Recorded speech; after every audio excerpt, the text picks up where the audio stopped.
My husband's family pretended to accept me while secretly sabotaging my career for 15 years. Looking back now, I realize all the signs were there from the very beginning, but love makes you blind to so many red flags. When I first met my husband during college, his family seemed absolutely perfect on the surface. They invited me to family dinners, asked about my studies, and his mother even gave me homemade cookies to take back to my dorm. Everything felt warm and welcoming, like I was being embraced into this tight-knit family that I had always dreamed of having. My own family situation was complicated, with parents who divorced when I was young and a childhood filled with constant moving and instability. So when I found this seemingly loving family unit, I clung to it desperately. His parents lived in this beautiful suburban home, with perfectly manicured lawns and family photos covering every surface. They had traditions for every holiday, weekly family dinners, and everyone seemed to genuinely care about each other's lives. The first few years of our relationship were blissful in that regard. I would spend weekends at their house, helping his mother in the kitchen and listening to his father's stories about his younger days. They asked about my major, my career aspirations, and seemed genuinely interested in my future plans. I was studying to become a graphic designer, and they would often comment on how talented I was and how excited they were to see where my career would take me. When my husband proposed after we graduated, his family threw us an engagement party that felt like something out of a magazine. His mother spent weeks planning every detail, from the flower arrangements to the catering. She kept telling me how happy she was to finally have a daughter, and how she had been waiting for this moment for years. I felt so grateful to be welcomed into their family with such open arms. The wedding planning process was where I first noticed some subtle signs, though I dismissed them at the time. His mother would make suggestions about the venue, the dress, the flowers, always framing them as helpful advice. But whenever I expressed preferences that differed from hers, she would get this tight smile and say something like, "Well, of course, it's your day, dear." The way she said, "dear," always felt slightly condescending, but I convinced myself I was being overly sensitive. After the wedding, we moved to a city about 2 hours away from his family, so I could pursue better career opportunities. I landed a position at a small design firm and was thrilled to finally start building my professional life. His family seemed supportive, always asking about my work during our weekend visits and phone calls. His mother would brag to her friends about her daughter-in-law who worked at a fancy design company. However, things started to shift subtly over the next few years. Whenever I would mention exciting projects or potential promotions, his family would somehow steer the conversation elsewhere. They would ask about my work, but when I started to share details about my accomplishments, someone would always interrupt with a different topic. At first, I thought it was just coincidence, or that maybe they didn't understand the creative industry. The real problems began when I started gaining recognition in my field. I won a regional design award for a campaign I had worked on, and I was so excited to share the news with the family. When I called his mother to tell her, she congratulated me briefly, but then immediately started talking about how her neighbor's daughter had just gotten engaged. It felt like she was deliberately minimizing my achievement, but I told myself she was just excited about other news. Around our third year of marriage, I started noticing more concerning patterns. His family would make comments about how hard I was working, how much time I spent at the office, and how it must be difficult for my husband to have a wife who was so career-focused. They would phrase these comments as concern, but there was always an underlying tone of disapproval. His mother would say things like, "I just worry that you're missing out on so much by being so focused on work." The pressure became more intense when we started talking about having children.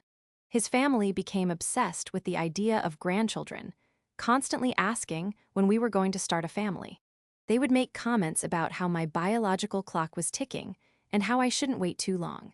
When I mentioned that I wanted to establish my career first, they would exchange glances and make remarks about how careers come and go, but family is forever.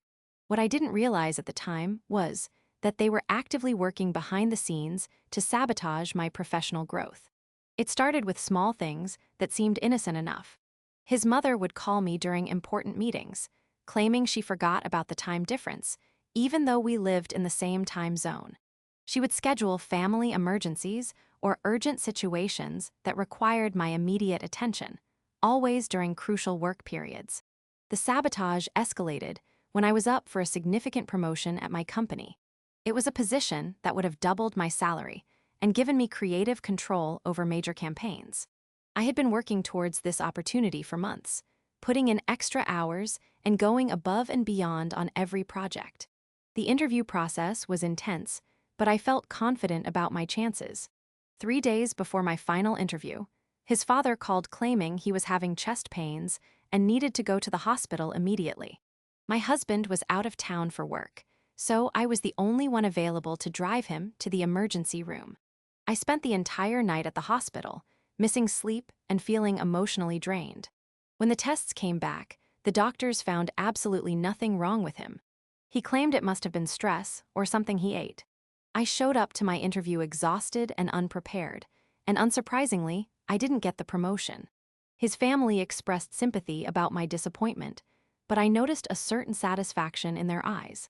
They kept saying things like, "Everything happens for a reason," and "maybe it just wasn't meant to be." Looking back, I realized they were celebrating their successful interference. This pattern continued for years. Every time I had a major career opportunity, some family crisis would emerge that required my immediate attention and complete focus. His brother would have relationship drama that needed mediation. His sister would need help with moving or planning events. His mother would have health scares that turned out to be nothing serious, always perfectly timed to interfere with my professional commitments. The most devastating incident happened when I was finally offered a position at a prestigious design agency in New York.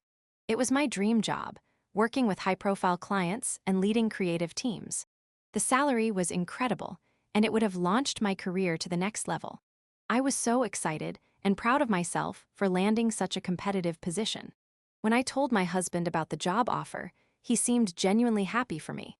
We talked about the logistics of moving to New York and how it would be a great adventure for both of us.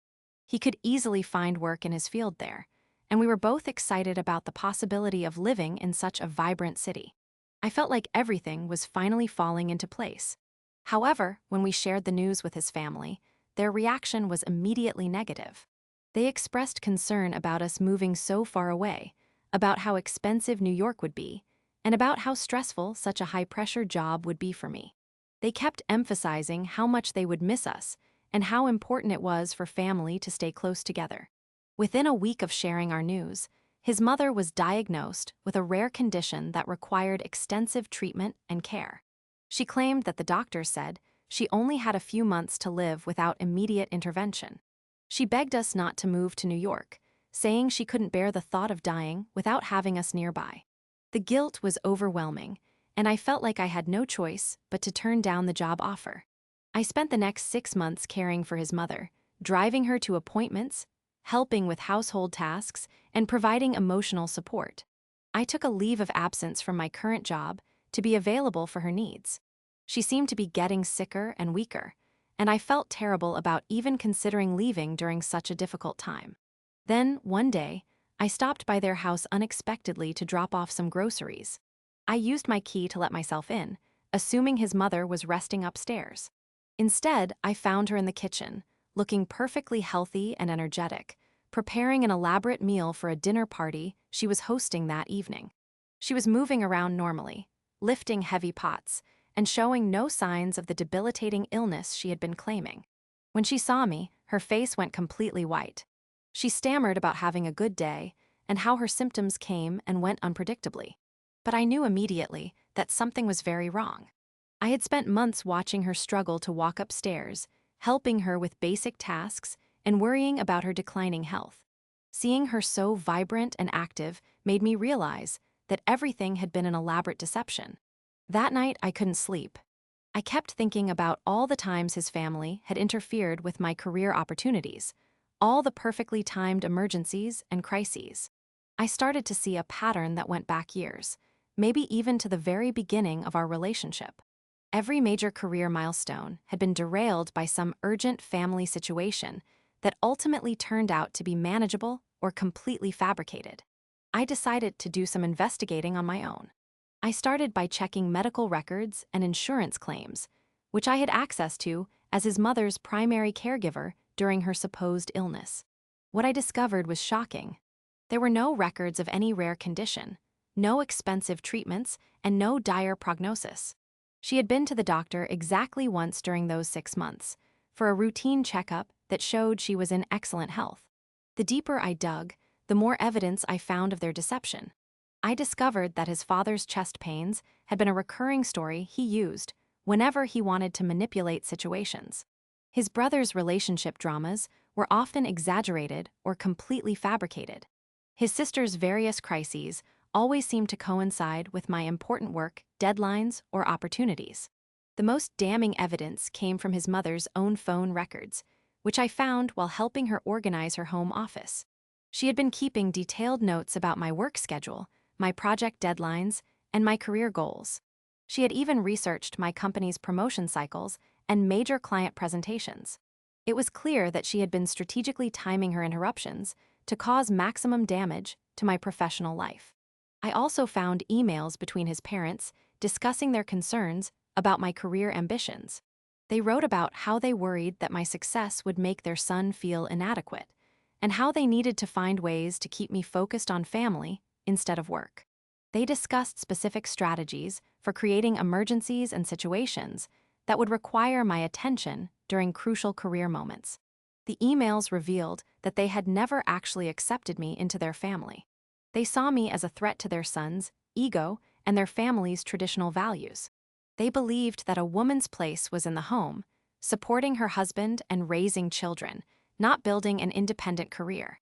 They had been systematically undermining my professional growth for over a decade, all while pretending to support and encourage me. When I confronted my husband with the evidence, his reaction was not what I expected. Instead of being shocked and angry on my behalf, he seemed uncomfortable and defensive. He claimed that his family was just concerned about our relationship, and that I was overreacting to what he saw as minor interference. He said that maybe they had made some mistakes, but their intentions were good and they just wanted what was best for us. I realized that he had been aware of at least some of their behavior all along. He had been complicit in their sabotage, either actively participating or passively allowing it to continue. The man I had loved and trusted for 15 years had been betraying me alongside his family, watching them destroy my career dreams while pretending to be supportive. The confrontation with his family was explosive. When I presented them with the evidence of their deception, they initially denied everything. But when faced with their own written communications and documented lies, they finally admitted to their actions. However, they showed no remorse. Instead, they justified their behavior by claiming they were protecting their son and preserving our marriage. His mother told me that she had watched too many marriages fall apart because wives became too focused on their careers and neglected their families. She said she was trying to save us from that fate by helping me understand what was truly important in life. She claimed that by interfering with my career, she was actually doing me a favor and helping me find happiness in more meaningful pursuits. His father supported her completely, saying that he had built a successful family by ensuring that everyone knew their roles and responsibilities. He believed that my career ambitions were selfish and that I should have been grateful for their guidance. He said that the family had invested 15 years in teaching me valuable lessons about priorities and commitment. Even his siblings, who I had thought were my friends, revealed their true feelings. They admitted that they had always resented my career focus and felt that I looked down on them for their more traditional lifestyle choices. They said they had been happy to help their parents humble me and bring me back down to earth. The betrayal was devastating on multiple levels. Not only had I lost 15 years of career growth and countless opportunities, but I had also been living a lie. The family I thought loved and accepted me had been working against me from the very beginning. The husband I trusted had been part of the deception, allowing his family to manipulate and sabotage me while pretending to be ignorant of their actions. I felt like my entire adult life had been built on false foundations. Every family dinner, every holiday celebration, every moment of supposed acceptance had been tainted by their hidden agenda. They had stolen my dreams, my confidence, and my sense of self-worth while making me believe that I was loved and valued as part of their family. The divorce process was brutal as expected. His family hired expensive attorneys and tried to paint me as an ungrateful, selfish woman who had abandoned her husband during difficult times. They claimed that I had been the one causing problems in the marriage by prioritizing my career over my family responsibilities. They even tried to argue that I owed them compensation for all the time and money they had invested in our relationship. However, the evidence of their systematic sabotage was overwhelming. The emails, the medical records, the documented lies, and the deliberate interference with my career opportunities painted a clear picture of their deceptive behavior. My attorney was able to demonstrate that they had intentionally caused me financial and professional harm through their actions. The settlement was substantial, reflecting not only the division of marital assets but also compensation for the career damage they had caused. The court recognized that their interference had cost me hundreds of thousands of dollars in lost income and career advancement opportunities. While money couldn't restore the time I had lost, it at least acknowledged the harm they had done. Starting over in my 40s was terrifying, but also liberating. I had been conditioned to doubt my abilities and to believe that my career ambitions were selfish and unrealistic. Breaking free from their manipulation allowed me to rediscover my passion for design and my confidence in my professional skills. I realized that I had been living under a constant cloud of artificial obstacles and manufactured crises. I relocated to a different city where I could build a new life without any reminders of their influence. I started freelancing initially, working with small clients and gradually building a portfolio that reflected my true capabilities. Without the constant interruptions and emotional manipulation, I was able to focus completely on my work for the first time in years.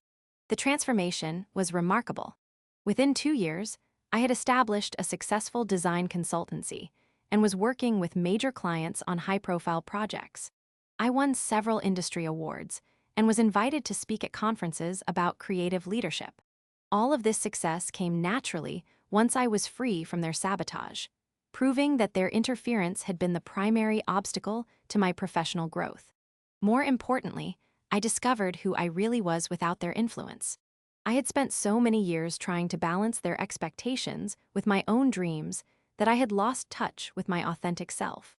Living independently allowed me to explore my interests, develop new skills, and build relationships based on mutual respect and genuine connection. The healing process was gradual but transformative. I had to unlearn years of conditioning that had made me doubt my worth and capabilities. I had been programmed to believe that my career ambitions were selfish and that I should always put family needs before my own goals. Breaking free from these limiting beliefs required conscious effort and self-compassion. I also had to process the grief of losing what I thought was my family. Despite their betrayal, I had genuine love for them and had built my identity around being part of their family unit. Accepting that those relationships had been built on lies and manipulation was heartbreaking. I had to mourn the loss of the family I thought I had while celebrating my freedom from their toxic influence. The most challenging aspect was learning to trust my own judgment again. Their gaslighting and manipulation had made me question my perceptions and doubt my instincts. I had to rebuild my confidence in my ability to make decisions and recognize red flags in relationships. This process took time and patience, but it was essential for my emotional recovery. Today, I run a successful design agency with a team of talented professionals who share my vision for creative excellence. I travel internationally for work, speak at industry conferences, and mentor young designers who are building their careers. My professional life is everything I had dreamed it could be, and I feel proud of what I have accomplished through my own determination and hard work. I have built a chosen family of friends and colleagues who genuinely support my success and celebrate my achievements. These relationships are based on mutual respect, shared values, and authentic connection. I no longer feel the need to prove my worth or justify my ambitions to anyone. I am surrounded by people who understand that my career success enhances rather than threatens our relationships. The experience taught me valuable lessons about recognizing manipulation and protecting my boundaries. I learned that not everyone who claims to love you actually wants what is best for you. Some people will use the language of love and concern to control and sabotage you for their own purposes. Understanding these dynamics has made me more discerning in my relationships and more protective of my goals and dreams. I also learned that it is never too late to start over and pursue your authentic path. While I lost 15 years to their sabotage, I refused to let that define the rest of my life. I chose to focus on what I could control, moving forward, rather than dwelling on what had been stolen from me. This mindset shift was crucial for my recovery and success. Sometimes, I wonder what my life would have looked like if I had recognized their manipulation earlier. I might have achieved even greater professional success, built different relationships, or made different life choices. However, I have learned not to waste energy on regret, and instead to appreciate the strength and wisdom I gained through surviving their betrayal. The experience has made me passionate about helping other women recognize and escape similar situations. I volunteer with organizations that support women in abusive relationships, and I speak openly about my experience to help others identify emotional manipulation and sabotage. I want other women to know that they deserve relationships that genuinely support their dreams and ambitions. My story is a reminder that not all abuse is obvious or physical. Emotional manipulation and systematic sabotage can be just as damaging, especially when they are disguised as love and concern.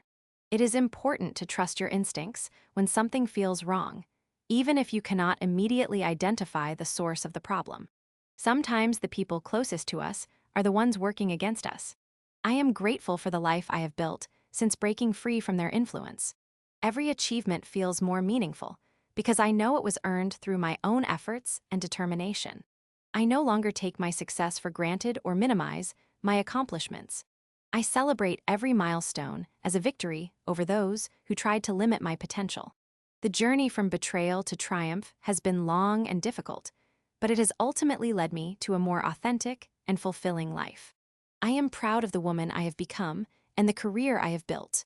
Most importantly, I am free to pursue my dreams without artificial obstacles or manufactured crises. That freedom is worth more than anything they took from me.